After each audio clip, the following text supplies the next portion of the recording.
7h, 10h sur Radio Courtoisie, ligne droite, Maud Koffler. Robert Badinter est mort. Un hommage national lui a été rendu hier matin place Vendôme à Paris en la présence de personnalités politiques plus ou moins attendues. Mais au-delà de l'héritage idéologique que certains s'arrachent, Robert Badinter laisse derrière lui cette loi historique, l'abolition de la peine de mort en France. À l'époque, cette décision divise le peuple français puisqu'en 1980, 61% des Français se disent favorables à la peine de mort.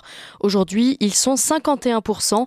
Le débat a donc été relancé et dans ce tumulte, une voix compte sans vraiment savoir où se placer, celle de l'Église. Peut-on être chrétien et militer pour le rétablissement de la peine de mort ? C'est la question que nous posons ce matin à l'abbé Mathieu Raffray. Bonjour monsieur l'abbé.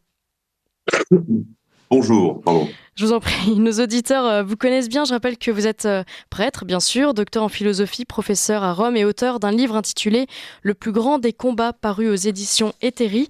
Alors avant d'évoquer la position de l'Église, 51% des Français favorables à la peine de mort en 2024, c'est un chiffre qui vous inquiète ? Non, pas du tout. Ou qui vous surprend peut-être ? Non plus, parce que je pense que la peine de mort ou la peine capitale, comme son nom l'indique, elle est capitale parce que c'est la peine maîtresse de l'échiquier judiciaire qui est à la disposition d'une société pour se défendre. Et donc, le problème principal de la peine de mort, de l'abolition de la peine de mort, c'est que je pense que ça déstabilise, décrédibilise toute la hiérarchie des peines.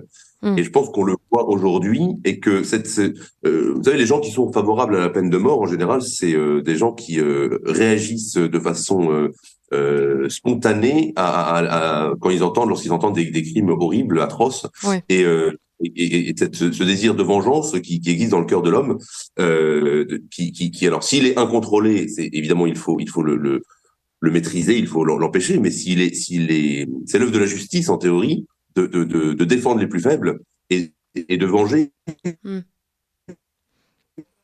Alors, on a une très mauvaise connexion, monsieur l'abbé. Au sens noble. Ouais. C'est-à-dire. Ah, alors attendez, on va peut-être faire une toute petite pause parce qu'on vous entend très très mal.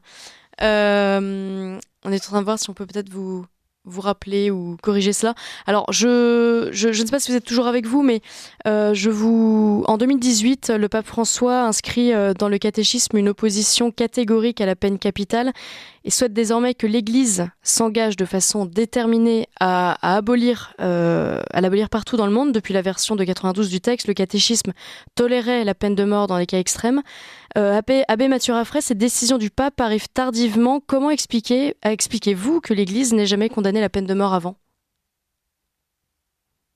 Alors, excusez-moi, effectivement, la connexion est un peu difficile. Vous m'entendez mieux maintenant ? Oui, là, ça y est, on vous entend bien. Vous avez pu entendre ma question ? Non, je n'ai pas de question, pardon. Non, je vous en prie. En fait, je vous disais qu'en 2018, le pape François a inscrit dans le catéchisme une opposition catégorique à la peine capitale. Il souhaite que l'Église s'engage de façon déterminée à l'abolir partout dans le monde. Voilà. Est-ce que cette décision arrive tardivement, selon vous ? Est-ce qu'elle est salutaire ? Est-ce qu'il fallait absolument qu'elle soit prononcée ? Je pense que c'est assez maladroit de la part du pape comme ça de modifier la doctrine de l'Église catholique qui était le fruit d'une réflexion très très longue et qui en plus était très mesurée parce que le texte de l'Église, du catéchisme de l'Église catholique écrit en 92 puis modifié même en 97 disait que les cas d'absolue nécessité de supprimer le coupable sont désormais assez rares, sinon même pratiquement inexistants, mais que l'Église n'excluait pas le recours à la peine de mort.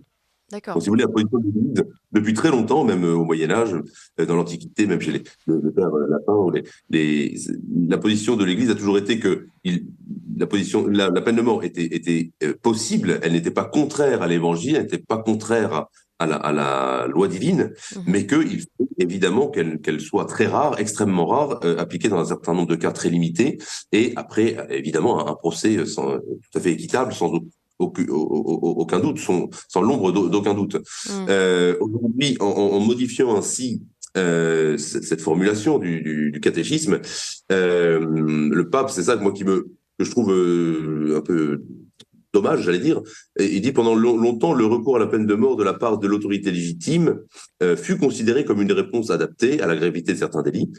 Et ensuite, aujourd'hui, on est de plus en plus conscient que la personne ne perd pas sa dignité, même après avoir commis des crimes très graves. Donc le pape base ce changement en 2018 sur la question sur une plus grande conscience de la dignité humaine.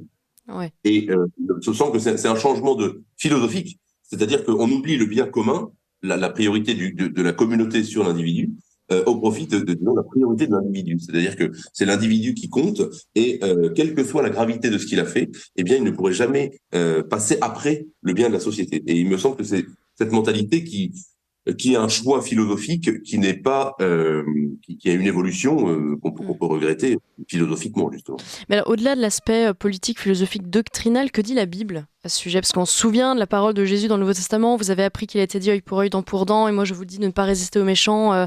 Au contraire, si quelqu'un te gifle sur la joue droite, tends-lui aussi l'autre joue. Alors c'est une parole qui exaspère souvent dans certains cas, parce qu'on se dit mais on va quand même pas se laisser faire.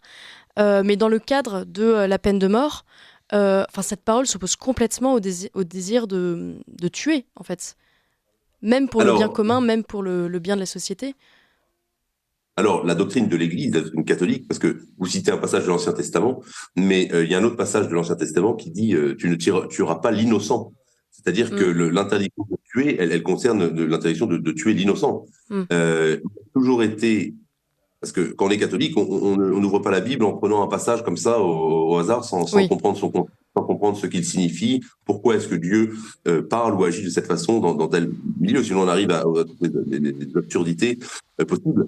Donc la doctrine de l'Église, ça s'appuie sur une tradition d'interprétation de la Sainte Écriture, cette interprétation faisant partie de la révélation, c'est-à-dire de la doctrine enseignée par Dieu aux hommes.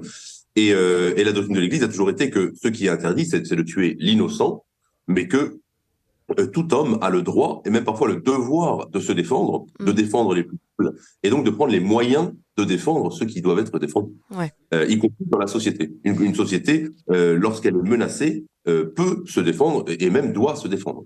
C'est le cas, par exemple, c'est ce que dit aussi dans un autre passage, le catéchisme de l'Église catholique, qui dit que, bien sûr, il y a un commandement de Dieu qui dit tu ne tueras pas, mais néanmoins, celui qui est chargé par son pays de défendre une frontière, de défendre un pays contre ses attaquants, eh bien, doit prendre les moyens, y compris s'il s'agit de tuer le soldat qui attaque.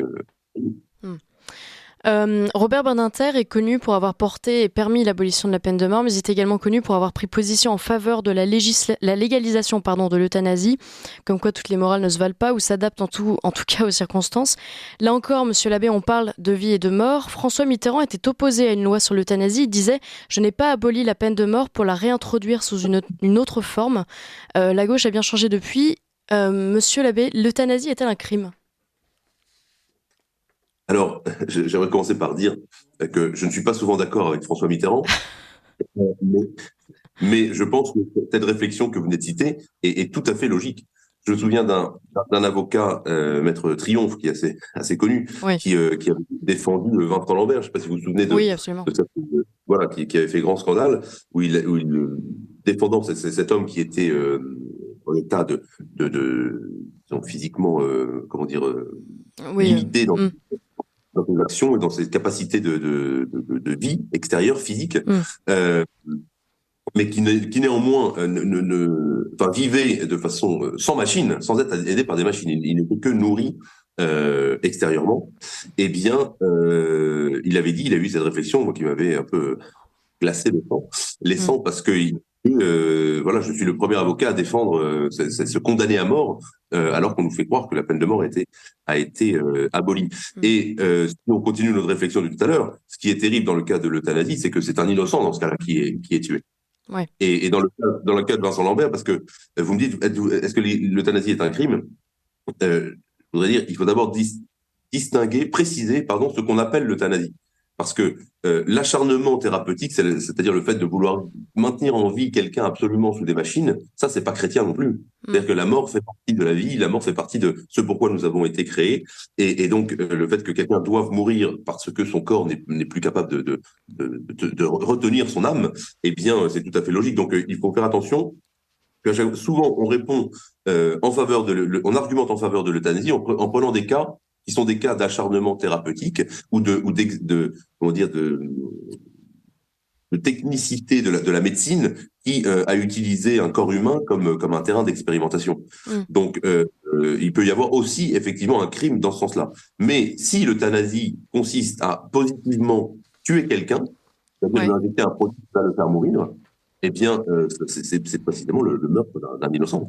C'est le meurtre d'un innocent, et c'est évidemment une faute grave, et c'est tout à fait, je conclus là-dessus, c'est tout à fait caractéristique et symptomatique de notre société aujourd'hui, c'est-à-dire que des violeurs, des assassins, des gens qui sont des cannibales, ou je sais pas, enfin les crimes les plus horribles, on va aller les défendre, alors que l'innocent qui simplement est considéré comme un poids pour la société, on va au contraire militer pour sa disparition.